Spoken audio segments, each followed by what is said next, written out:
Y ahora vamos a abrir nuestro espacio de actualidad, de debate, de qué parte estás, como cada jueves aquí en el Magazín Málaga TV. Y este espacio pues no sería el mismo si no tuviéramos a colaboradores como Marcos Paz, como Damián Caneda o David Márquez. Muy buenas tardes, bienvenidos. Muy buenas tardes. Muy buenas tardes. Y bueno, si os parece, vamos a aprovechar al máximo el tiempo del programa de hoy y vamos a comenzar por un tema a nivel internacional que está teniendo, por supuesto, también repercusión, que está llegando pues bastantes noticias, en este caso aquí a un país vecino de Francia como es España, que es las revueltas, las caceroladas que está habiendo en Francia a raíz de aumentar la edad de jubilación. El gobierno de Macron, pues de 62 años que estaba a 64. Ya se ha aprobado y, bueno, pues el público, bueno, la ciudadanía, me refiero, francesa, pues está, permitirme la expresión, un poco en pie de guerra, ¿no? Han salido mucha gente a la calle a protestar, a hacer caceroladas, en algunos casos incluso con momentos muy tensos entre la policía y los manifestantes. Lectura que hacemos desde aquí, desde España. Marcos, ¿qué te parece todo lo que está ocurriendo en Francia? Hablamos de una edad de jubilación de 62 a 64 años. Aquí nos parece eso todavía como algo que no está tan mal, pero claro, ellos lo ven desde su perspectiva. Y la sociedad francesa es mucho más guerrera que la nuestra. También. Eso por un lado. Y es mucho más defensora de sus derechos, de los derechos que ha adquirido, pero lo que me planteo de la revuelta que está habiendo ahora y de la decisión del presidente Macron es si una vez que cambie el gobierno eso se va a revertir. Posiblemente no sea así. Y no sea así porque es una decisión muy difícil de tomar, es muy impopular, tremendamente impopular. Y es cierto, los argumentos para que al final la sostenibilidad de las pensiones vengan por la vía de, por lo menos, no tanto alargar la edad de jubilación o posponer la edad de jubilación, sino por participar en el sistema contributivo durante una serie de años, al final va a seguir siendo. ¿Por qué?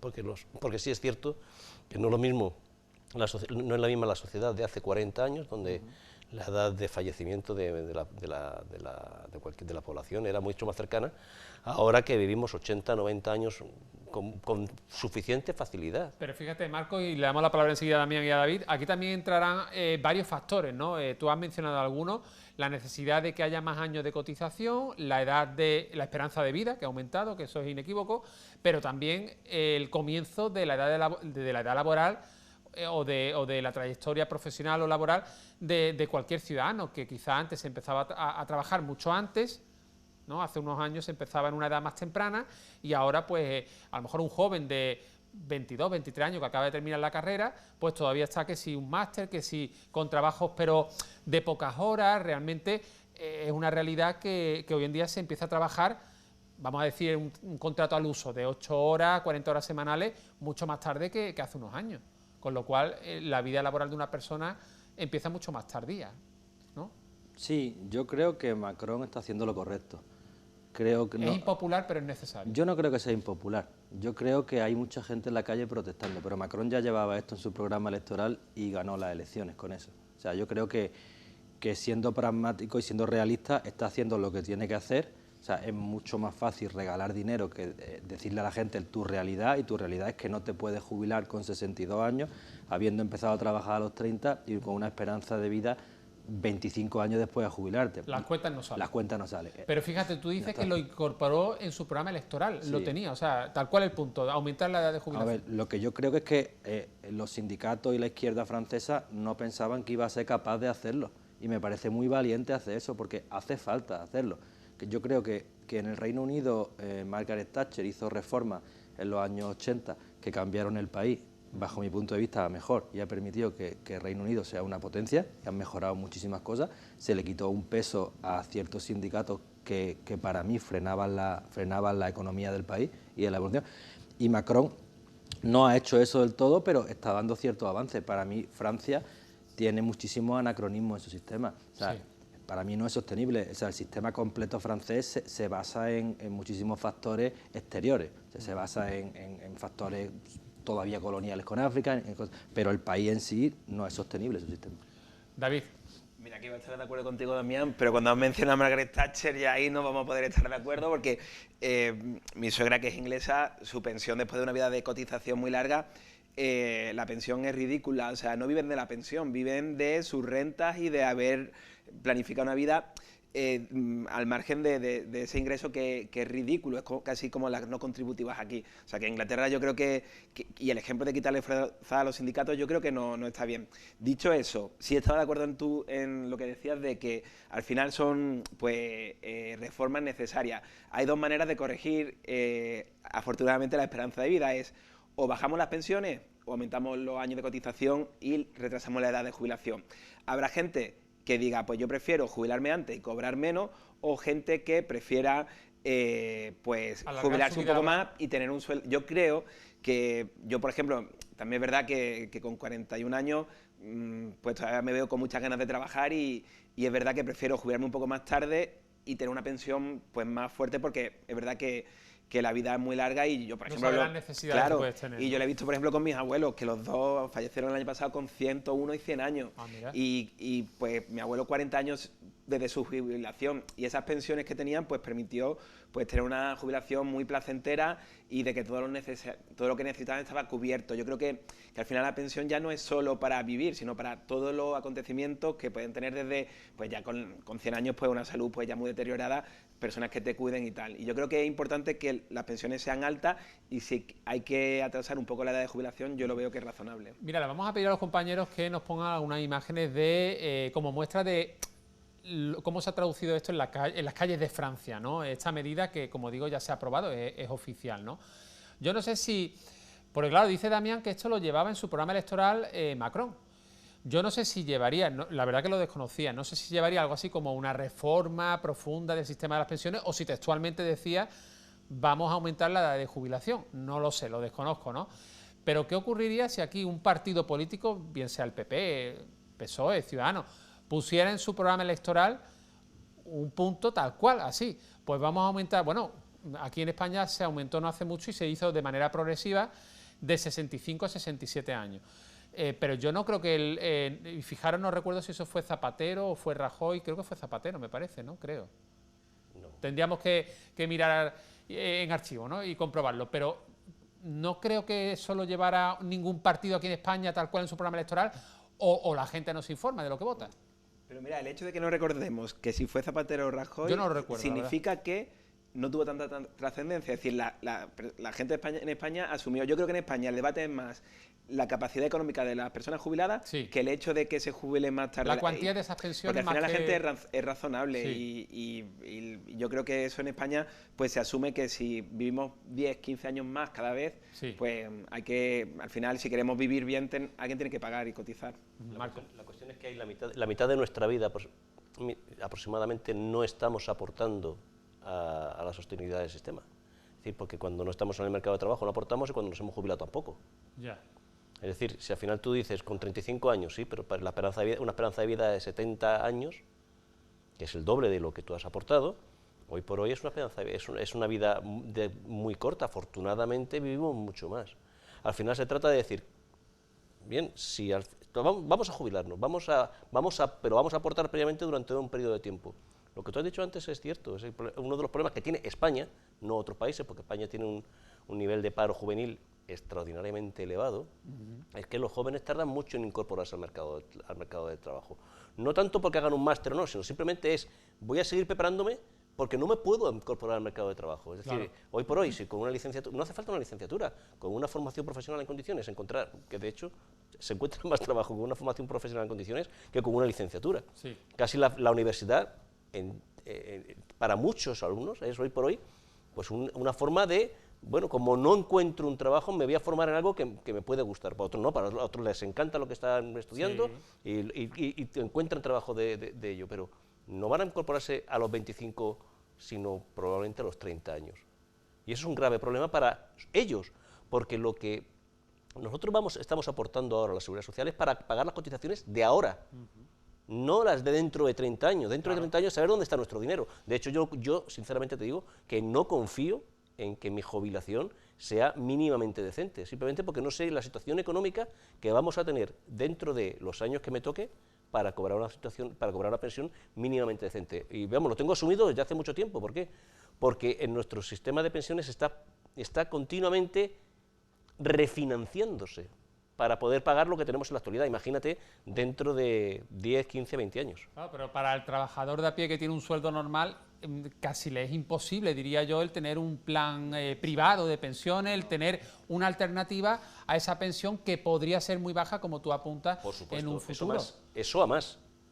Pero Si eso ocurre, que puede que ocurra, estaríamos hablando de una de las mayores estafas que se puede hacer No es una estafa. o una mala gestión. No es una estafa, perdón, y termino con esto, es simplemente... O previsión, mala previsión. No, simplemente es que la población no sostiene lo que hay. A ver, hemos llegado a tener tasas de ocupación en España del 60 y tanto por ciento. El 40% de la población no ha trabajado, no sostenía el país. Y el 60% sí, eso no se puede mantener en el tiempo. Fijaros que en algunos países, incluido España, hay algún partido que ya ha apuntado el tema de que las empresas, determinadas empresas, coticen por máquinas que están sustituyendo a empleados. Estaba pensando eso ahora mismo cuando lo has dicho. Claro, es que también, o sea, el progreso está muy bien y todo, yo creo que casi nadie niega el progreso, pero también el progreso implica que haya menos puestos de trabajo de personas humanas. Sí, parece una tontería, pero cuando tú en una gasolinera despides a un trabajador y pones una máquina que tú mismo ahí hay una persona que ya no está cotizando. Es decir, al final ya hay alguna cadena que está reduciendo el nivel de cajero. Yo lo que animaría a la gente es que vaya a los sitios donde te atienden personas porque te van a cobrar igual y estamos generando empleo. Pero, Marcos, yo no soy tan pesimista como tú. Tiene menos edad. Será la edad, pero también te digo una cosa. Este debate sobre la sostenibilidad de las pensiones, seguramente si nos fuéramos 20 o 30 años atrás, ya se ha tenido. Y al final es una parte fundamental, intrínseca del sistema de calidad de vida, del estado del bienestar, que es intocable. Lo que hay que buscar la manera de que sea sostenible y buscar la manera de cotización. Y aquí también podríamos meter otro tema, y es el tema de la inmigración. Aquellos partidos que ven en la inmigración todos los problemas del mundo, hay que decir que lo que vienen son personas jóvenes en edad de cotizar, que no tienen gastos médicos porque son muy jóvenes y al final son los que hacen sostenible el sistema en una parte porque ya no estamos cotizando tanto. Yo quería preguntaros, bueno, Damián, perdona. Que el sistema sí es una estafa piramidal, o sea, si el sistema no le llamas pensiones, lo llamas cualquier otra cosa, es una estafa piramidal porque no se sostiene. Entonces, yo creo que debería ir más encaminado a algo individual y compensado con impuestos a la gente que le quede baja. No es justo que, o sea, yo creo que tú debes cotizar para ti y que tú deberías de elegir la cantidad que tú quieres aportar de tus impuestos a tu pensión y eres libre de tener más o tener menos. Y luego el Estado compensar vía impuestos a los que le queden pensiones bajas. Pero Marco te está diciendo, o sea, tú estás cotizando para la pensión del futuro. Yo tampoco confío nada en mi pensión. Llevo 24 años cotizado y tengo 43. Yo me jubilaré después de 40 y tantos, 50 años cotizados. No creo que me vayan a devolver ni la enésima parte de lo que yo he dado al sistema. Y me parece muy injusto haber cotizado 40 años y no de recuperarlo. Yo soy partidario de que cada uno debería recuperar lo que cotiza, en función de lo que cotiza, y luego, si hay gente que no ha cotizado, hay mucha gente que está trabajando en negro toda su vida y luego tiene una pensión, y gente que se pega 40 años cotizando y las pensiones son muy similares. Eso también es una injusticia, impopular decirla, pero lo es, una injusticia. Marco estaba pidiendo la palabra. No, solamente un matiz sobre lo que acaban de decir tanto David como Damián. A ver, uno de los problemas que tenemos en España es el fraude laboral que hay en muchos sitios, es decir, las cotizaciones podrían ser menos lesivas para el empresario y para los trabajadores, que también lo aportan, si la inspección de trabajo fuese suficientemente eficaz. Pero antes hablaba David de la tasa de inmigrantes que viene a España. Bueno, es que de ellos muchos están trabajando ilegalmente. ¿Por qué? Porque hay empresarios que los tienen trabajando ilegalmente y se aprovechan de la situación de esas personas. Entonces, la situación de las pensiones tiene muchos palos que tocar, no solamente el tiempo de cotización, la cantidad de cotización, como lo que decía antes Damián, sino el hecho de que todos los trabajadores tengan su contrato de trabajo y el empresario y el trabajador aporten a la seguridad social lo que tienen que aportar. Es decir, en el fondo hace falta interés en que eso se solucione, por lo menos en una de esas patas, y no lo hay, porque hay muchísimos puestos de trabajo, sobre todo en ámbitos no como el nuestro de Málaga capital, de una gran ciudad. Hay muchos ámbitos en donde el trabajo en negro es más que habitual y el trabajo de fines de semana en negro es mucho más que habitual. Claro. Bueno, vamos a dejar el tema de las pensiones y pasamos a la lista electoral del Partido Popular para Málaga Capital, la lista que ha confeccionado Francisco de la Torre, que ya se ha dado a conocer. De hecho, hubo una sesión de fotos entre el candidato, la cara visible de esa candidatura, nuestro alcalde Francisco de la Torre, que se presenta a la reelección, y el resto de candidatos que lo van a arropar en esa lista, que además la número 2 es la actual concejala Elisa Pérez de Siles. También está Teresa Porra, Jacobo Florido. Bueno, hay algunos que sí que salen, como Raúl López, el que era concejal responsable del área de urbanismo, aunque ya se ha dado a conocer que probablemente lo repesquen para algún cargo técnico. Pero, ¿qué valoración hacéis de la lista que ha presentado el alcalde Francisco de la Torre, David? Bueno, pues la verdad que poca ilusión veo que genere, porque no aporta grandes novedades. Sinceramente creo que no están preparados para no ganar las elecciones, es decir, que en caso de que no ganen, no es un equipo que sepa hacer oposición, no hay una renovación, no hay una figura que pueda sustituir a Francisco de la Torre. Que Teresa Porra vaya de 3, pues a mucha gente nos sorprende, porque es como justamente lo opuesto a lo que puede representar Paco de la Torre, una persona más calmada, más educada. Entonces, si la lleva es porque tampoco le disgustará mucho la manera. Y lo que sí, yo creo que no llevar a Raúl López es una enmienda a la política de estos años de las torres que están inundando distintos barrios de Málaga. Que lo quite de la lista a una persona pues que es el responsable máximo de urbanismo, pues yo creo que es una enmienda a su propio fallo grotesco, que son las torres, para empezar, de Martirico. Bueno, vamos a dar la palabra a Marcos, pero es que aquí tenemos a un colaborador que forma parte de esa lista y que es Damián Caneda, que luego me imagino que querrá también aportar ahí su punto de vista y su valoración de la lista en la que él ha decidido también sumarse, ¿no? Marcos. Yo estoy mirando los perfiles y son bastante técnicos, salvo algún caso, precisamente. Bueno, hay varios casos que son los puestos finales que me han sorprendido. He visto presidentas de asociaciones de vecinos. Sinceramente no sé qué aportación pueden tener. No discuto su capacidad personal ni profesional, pero no veo qué aportación pueden tener. Conozco a algunas de las personas y he visto sobre todo que hay mucho independiente. Y algunas de las personas independientes son de un carácter técnico muy marcado, ¿no? El hecho de que esté Damián o no, pues posiblemente matice la calidad de la lista. Hoy no hemos mencionado a Carlos Conde, el actual concejal del distrito Málaga Este y creo que también de Hacienda, ¿no? Creo, ¿verdad? Puede ser. Sí. Que va de número 4. Creo que sube incluso algún peldaño en la lista con respecto a la legislatura que ahora mismo está terminando. Carmen Casero, en número 6, Jacobo Florido, que lo hemos mencionado, en el 8, Mariana Pineda en el número 7, que actualmente es la directora de la Fundación Contemporánea, va de Independiente, Francisco Pomar en el número 9, Penélope Gómez en el número 10, bueno, Avelino Barrio Nuevo en el 11, pero lo que decía Marco, ¿no? Tenemos algunos perfiles que son del mundo vecinal, ¿no? De la ONG, Antonio Paneque, por ejemplo. Bueno, Borja Vivas va en el número 16, y cierra, bueno, Francisco Lucena, Paco Lucena, colaborador de Zona de Deporte, que también va en el número, me parece que 22, ¿no? Creo que va en el número 22, que fue concejal con Cele Villalobos. Vuelve a la política. A ver, yo veo que es una lista efectivamente continuista. Yo estoy de acuerdo con lo que está diciendo él. Yo creo que una lista continuista y una lista para ganar. O sea, no es una lista pensada para la oposición. O sea, es una lista pensada para ganar porque creo que es lo que se aspira. Entonces, creo que es una lista que revalida los planteamientos que han ido haciendo en estos últimos años. Entonces será la ciudadanía la que dirá si está de acuerdo con esos planteamientos o no. A mí me gusta mucho la presencia de Elisa de número 2, la veo muy positiva. Creo que es una persona muy capaz. Y en general la lista me gusta, ¿sabes? Sí. Voy en ella, me gusta. Pero fíjate, Damián, yo soy candidato en Alaurín de la Torre y yo he hecho una lista para ganar, pero también para hacer oposición, porque al final los ciudadanos tienen que poner en un sitio y otro. Y, por ejemplo, yo a la hora de buscar perfiles he buscado gente que viva de su trabajo sin necesidad de la política, frente a un candidato que me opongo que todos los demás, o menos 2, todos los demás viven de la política, y si no tienen esos sueldos no van a ser capaces de hacer oposición porque con 500 euros no van a vivir en el mejor de los casos. Entonces, ¿es responsable?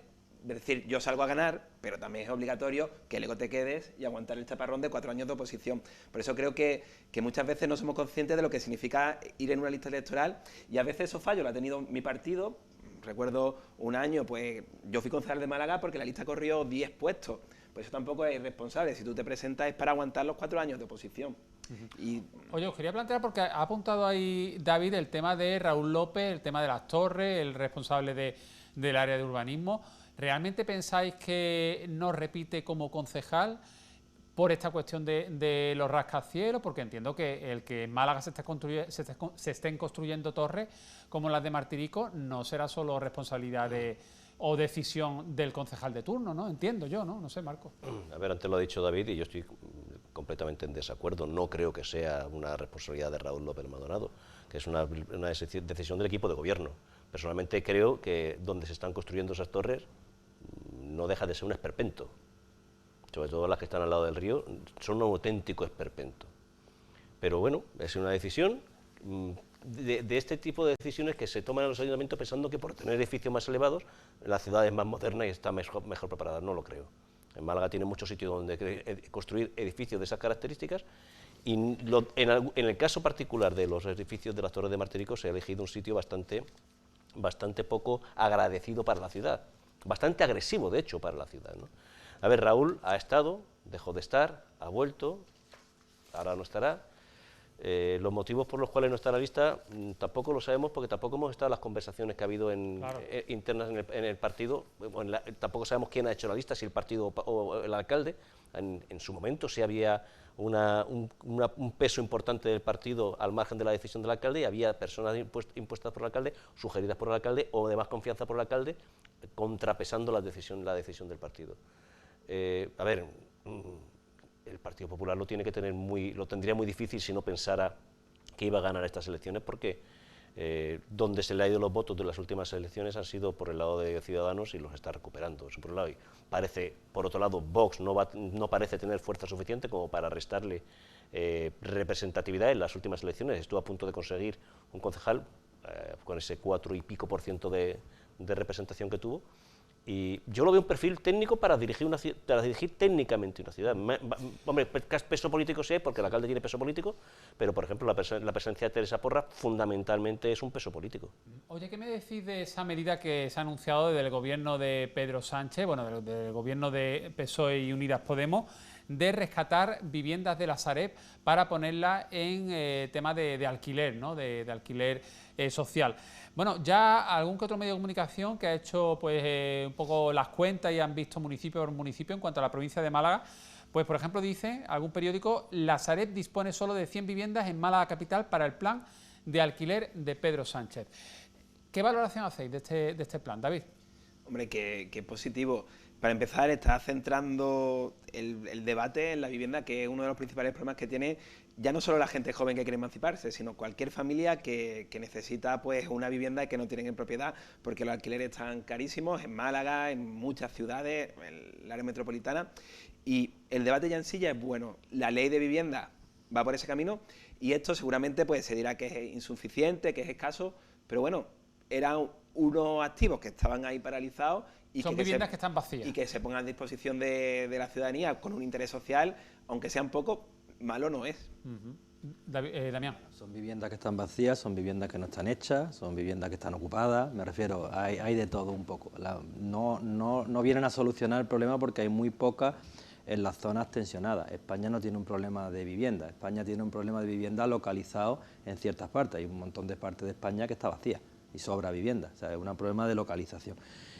Yo creo que es una medida electoralista. Antes me preguntaba qué pensaría de un político como Macron, si dijeran lo de las pensiones aquí en España, que iban a subir. Tú comentabas que Macron tenía en su programa electoral esa medida, que si un político aquí en España lo haría... Yo prefiero un político que me trate como un adulto. Sí. O sea, yo prefiero un político que me diga...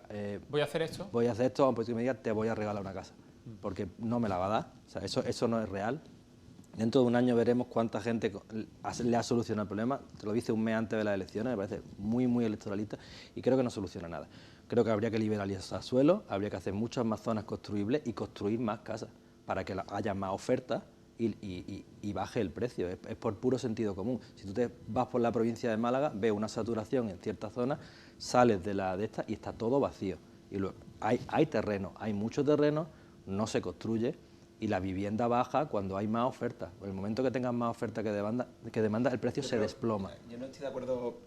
Bueno, para empezar, no creo que el presidente del gobierno haya dicho se va a regalar casa a nadie, pero además de eso, el tema de la vivienda, el problema no es un tema de cantidad, es un tema de un bien especulativo. Y además vivimos en una zona, que Málaga también es un ejemplo, de pisos de alquiler turístico que hace que a los vecinos de la ciudad no puedan quedarse. El tema es si construimos más viviendas para que le compren más fondos buitres y se sigan lucrando, no van a solucionar nada. Yo creo que sí hay que intervenir en el mercado de alguna manera porque al final que si nos guste la Constitución nos tiene que gustar para todos y la vivienda es un derecho constitucional. Marcos. A ver, efectivamente sí hay que intervenir en el mercado de la vivienda, pero no intervenir como lo está haciendo este gobierno, ni intervenir como ha defendido este gobierno que se tenga que hacer. Es decir, mañana en una vivienda entra una familia que se declara en exclusión social y se acabó. Y para el gobierno, para este gobierno, eso es un mecanismo para solucionar el problema de efectivamente un derecho constitucional de primera magnitud. Ninguna de las administraciones que ha habido en España en los últimos 20 años se ha preocupado de construir vivienda de protección oficial. Ninguna. Ni el Estado, ni las administraciones públicas, ni los ayuntamientos. Ha sido siempre testimonial.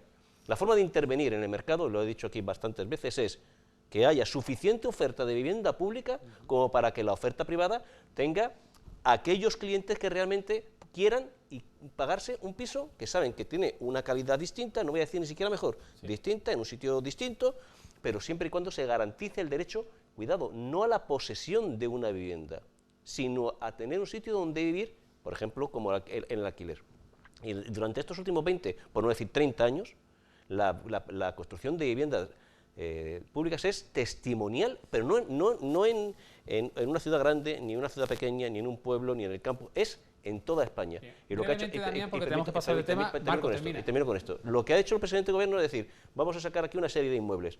Bueno, pues es una migaja que contribuye a mejorar la solución, contribuye como mejora una migaja a saciar el hambre. Es decir, no es una mala decisión, pero no deja de ser absolutamente insuficiente. La buena decisión, pero muy insuficiente todavía. Insuficiente y sobre todo no ataca el problema de verdad, y es que no hay oferta pública de vivienda. Damián. Dos cosillas. Es cierto que en parte es un bien especulativo. Los bienes especulativos bajan cuando sube la oferta de esos bienes especulativos. Tú inundas el mercado de oro y el oro baja. Y luego, por otro lado, otra cosa que se ha puesto encima de la mesa es la inseguridad jurídica. O sea, las constantes reformas que hacen que tú tengas que una persona tenga un inquilino y no lo pueda despedir, no lo pueda desahuciar con impago o no lo puede deshacer bajo ningún concepto, hace que muchos propietarios pongan el alquiler y suban las condiciones, suban los precios para curarse en salud. Hay gente que lleva sin pagar renta 3 años desde el 2020 y no los pueden desahuciar. Entonces, ¿qué pasa? Que hay ciertos colectivos, ciertas familias vulnerables que se les ha vuelto en su contra. Cuando están buscando un piso no se los van a alquilar, porque no los van a poder echar si no pagan. Oye, tenemos 2 apuntes más que os voy a pedir una breve reflexión de cada uno de estos 2 asuntos. Por un lado, los contribuyentes pagan en España ya el tipo medio de IRPF más alto de la historia. La cifra efectiva supera el 14% como consecuencia de la inflación, la negativa del Gobierno de adaptar el impuesto a los precios y a la progresividad en frío. ¿Qué os parece? Hombre, sí, una media de un 14%, ¿eh? Hombre, ser lo más alto en pago de impuestos no es una noticia positiva. No lo es. Pero bueno, sí. Es verdad que luego necesitamos una serie de servicios, pero un IRPF medio, la media de un 14%, que luego habrá gente que pague menos y que pague más, sí, ¿no? yo creo que pago un poco más, pero vamos. Pero un 14% es bastante elevado, creo yo, ¿no? Pero al final es verdad que es una cuestión de sostenibilidad del sistema. Si queremos servicios, si queremos vivienda pública que se haga, si queremos que haya sanidad, pues al final el dinero no es una máquina que se hace, se tiene que recaudar y aunque no nos guste pagarlo. Marcos. Uno paga muy a gusto sus impuestos cuando tiene unos servicios de calidad. Eso también es verdad. Pero si tus servicios no son de calidad... O merman. No, porque aquí, por ejemplo, siempre defendemos, la sanidad pública debe ser estupenda. Bueno, pues la sanidad pública, hoy ha aparecido otro ranking de sanidad pública, en Andalucía anda en el suelo. ¿Por qué? Pues porque siempre en todas las administraciones públicas, por ejemplo, la sanidad se considera un servicio que tiene que mejorar esa calidad y ningún gobierno, sea del partido que sea, viene a mejorarla. luego tenemos una ineficacia de las administraciones públicas terrible, con duplicidades enormes. Nos cuesta a la administración pública un pastizal, nos cuesta centenares, bueno, millones de euros. Sí.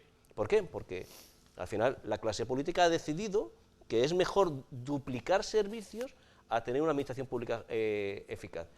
Esto también cuesta mucho trabajo acometerlo, y es difícil que un partido político quiera acometer esas reformas. Claro, pero cuando tú a un ciudadano le dices estás pagando un IRPF cada vez más alto y sin embargo en cuanto a servicios públicos estás obteniendo cada vez peores servicios públicos, la sanidad cada vez más complicado conseguir una cita para la atención primaria, o tienes que estar mucho tiempo en lista de espera, más que incluso a lo mejor hace, no sé, 2 años antes de la pandemia. En fin, yo también eso, desde un gobierno, cómo se justifica el que te vayan subiendo el IRPF cuando los servicios son peores, ya sea por culpa de una administración autonómica o estatal, ¿no? En cuanto, dependiendo de las competencias. Y con un país que está endeudado en más de un 100% de su PIB. Porque si no tuviéramos deuda todavía, claro, porque tenemos una deuda terrible. IRPF medio en España 14%, también. Y eso a sumar a todo lo demás. Sí, claro. A otros impuestos como el IVA y... Como el IVA, como sociedades, como los impuestos indirectos, el impuesto al alcohol, todas esas cosas. Pues porque es una ilusión fiscal decir que los impuestos van para sanidad y educación, es que no van ahí. O sea, van ahí un porcentaje pequeño y luego va para soportar una administración mastodóntica que tiene muchísimos cargos y muchísimos gastos de más. O sea, no es cuestión de recortar esa inversión, es cuestión de recortar el gasto, optimizar el gasto. Es lo que yo creo que se debe hacer. Se pueden bajar los impuestos optimizando el gasto y gastando mejor. Bueno, nos queda menos de un minuto. Los compañeros están muy populistas, ¿eh? Porque hablamos de gastos mastodónticos, vemos gastos de políticos y habrá que poner nombre y apellido a esos gastos y a esos tal. Yo lo que os quiero decir una cosa, y es que al final, y yo soy funcionario de la administración, las quejas que recibimos no es porque no se da abasto. Y yo soy profesor, que es verdad que los profesores estamos muy controlados porque si no estamos se nota, ¿no? Sí. Los niños se sublevan. Sí.